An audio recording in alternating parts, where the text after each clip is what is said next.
పాల్కొండ నియోజకవర్గంలో జరిగిన జీఎస్టీ సంఘటనపై కాంగ్రెస్ పార్టీ ఇన్ఛార్జి సునీల్ కుమార్ రెడ్డి స్పందించారు. ఇదంతా పార్టీ పరంగా జరిగిన విషయం కాదని, తన వ్యక్తిగత విషయమని తెలిపారు.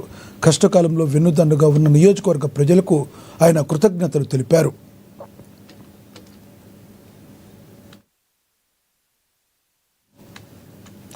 మొన్నటి హై డ్రామా కొందరు కావాలని చేసిన విషయమని ఆరోపించారు.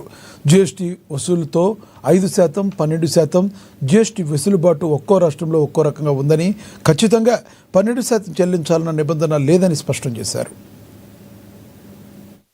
దీని అనుకున్నదో నేను ప్రత్యేకంగా పేరు చెప్పాల్సిన అవసరం ఏం లేదు. మన దొంగనే ఉన్నది ఇక్కడ.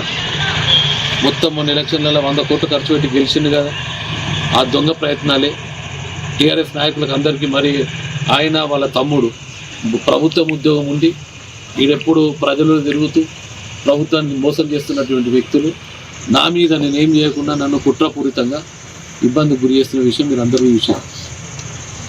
ఇంకే ఇవే కావు, ఎన్నో ఉంటాయి. ఇటువంటి అన్నిటి కూడా తట్టుకునే సిద్ధంగా ఉన్నా, కానీ బాల్కొండ ప్రజలను విడిచిపెట్టేది లేదు, బాల్కొండ ప్రజల్ని మోసం చేసేది కూడా లేదు. బాల్కొండ ప్రజలు కూడా ఆలోచించాలని చెప్తున్నా.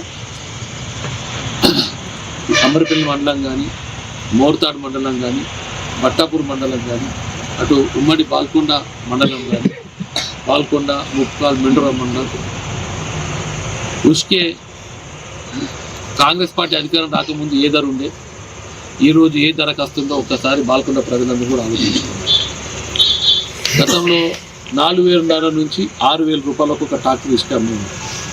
నేడు కాంగ్రెస్ పార్టీ అధికారంలోకి వచ్చిన తర్వాత ప్రత్యేకంగా నేను చొరవ తీసుకొని దాన్ని 2,600 నుంచి 3,700కే నియోజకవర్గంలో ఎక్కడైనా సప్లై చేయడం. ముఖ్యంగా దీని అనుకున్న